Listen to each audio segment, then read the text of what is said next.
Hello friends, I'm Abby and today I'm going to be talking about my April TBR. This month there's not really any readathons or anything like that I'm participating in, so I decided to really embrace the buzzwordathon word of the month because the word this month for the month of April is space or any space related terms.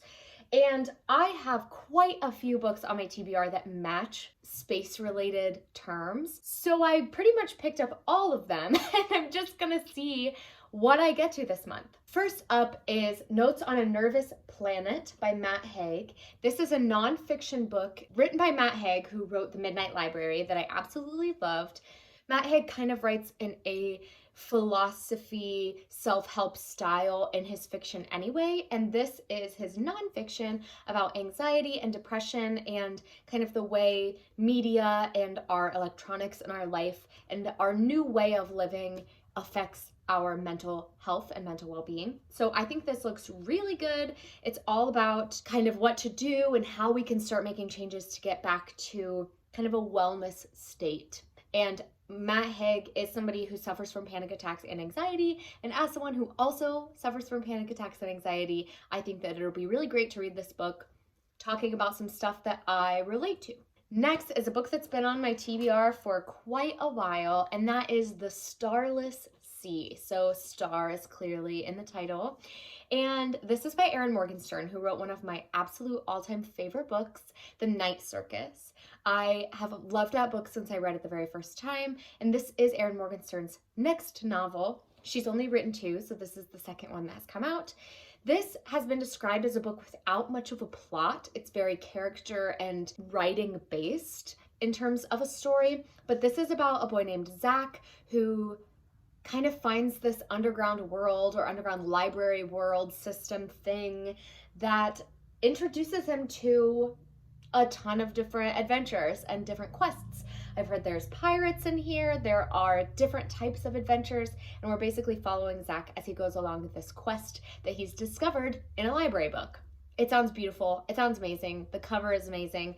I can't wait to pick this up. Next up is The Long Way to a Small Angry Planet by Becky Chambers. This is the first book in an adult sci-fi series, and this book is all about this group, the Wayfarers, kind of all coming together for the first time. It is an LGBTQIA+ sci-fi, which I think will add an interesting element to it, and it seems very found family-esque. It's all about this group of different people who come together on this ship to save the world together, and they kind of form these bonds and find their own little families within this sci-fi space world. I think it sounds so incredible and unlike anything I've read before, and I'm excited to dive into it, and hopefully I'll love it and we'll have a new series to love.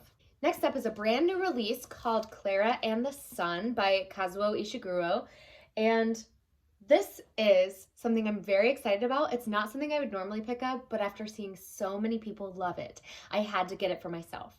So this is a book all about artificial intelligence, and this company makes artificial friends. And this book is from the perspective of this artificial friend who's learning what it's like to be a friend, what it's like to love, to be human. I just think that it sounds, again, like a very philosophy in a book type thing, and that is really something that I love. Those books always seem to move me quite a lot, and so I think this, especially given all of the fantastic ratings, is going to be one that I really, really love, and I think it'll be one that I've unexpectedly loved because I don't think this is something I would have picked up if I hadn't seen so many people rave about it. So thank you to everyone who recommended this. I can't wait to get into it. Next is The Pull of the Stars by Emma Donoghue. Emma Donoghue wrote Room, which I really loved when I read it in high school, and The Pull of the Stars is a book set in the 1800s, I believe. 1900s, early 1900s in Dublin during the Great Flu pandemic. And this book focuses on the experience of women who are in a birthing unit in this birthing hospital during this pandemic. I think that this is going to be so interesting and heartbreaking to read about. I love the concept, and I'm hoping that the execution is just as good. I've heard fantastic things about this. Can't wait to get into it. Next is The Lightest Object in the Universe by Kimi Eisel, and this is another kind of pandemic story. It's all about this man who has had an online relationship with this woman, and then the world breaks down and he no longer has any way to contact her because all electricity is gone.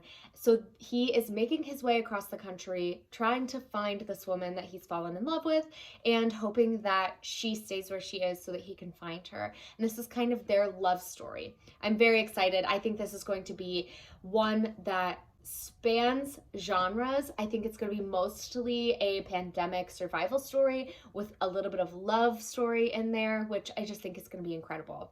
I can't wait to pick this one up. I've had it on my shelf for a while, so hopefully I'll love this one as much as I've loved some other pandemic stories. Next, I have Sky Hunter by Marie Lu. And this is my first Marie Lu book, which she is quite a popular author. She's written a couple other really great books, and this is her young adult sci-fi book. And this is all about Talon, who is kind of the last of her kind, and she is joining these groups called the Strikers to fight the Foundation, which is a big group of people that are creating kind of zombie type creatures. I can't even explain this book to you. I picked the book up as a cover buy purely, so I don't really know what it's about, but I've heard very good things. I'm hoping that I love it. I don't often read sci-fi, and this month is very sci-fi heavy, so this is one that I'm eager to get to and see if it appeals to me. I'm also very interested in the zombie-esque element of this book. And the last space-themed book that I have on my TBR is not even technically a space theme, but it has the word space in the title. So that is going to be Disfigured on Fairy Tales, Disability, and Making Space by Amanda LeDuc.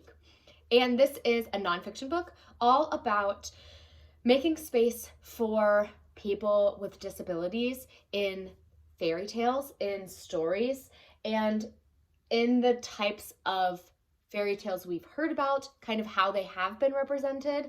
And two of the fairy tales that I know for certain are in this are The Little Mermaid and The Hunchback of Notre Dame. So I'm hoping that this will be as life-changing for me as it was for Kayla at Books and Lala and for lots of other people who have read it.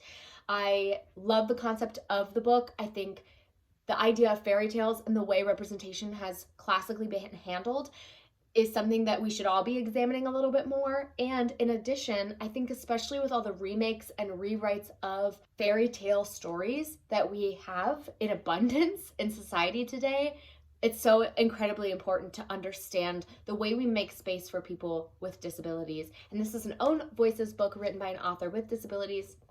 I can't wait to get to it. Last, but certainly not least, is my book club's in-person pick for our book club this month, and we are reading The Awakening by Kate Chopin. I'm so excited to read this again. I read this book when I was in high school, and I marked it up. I highlighted things because I wrote this epic paper that was an A+ paper on symbolism in The Awakening, and I haven't read it since then, although for a long time I said that this was my favorite classic.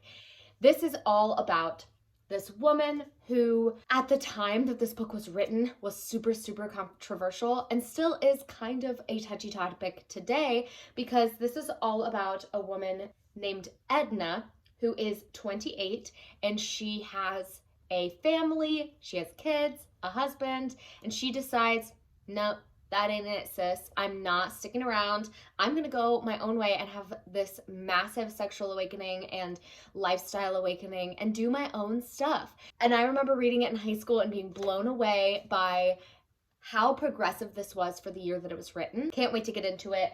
I'm going to be probably listening to this on audiobook since I read it physically the last time I read it. And I'm wondering if the audiobook is going to give me the same kind of life-changing experience.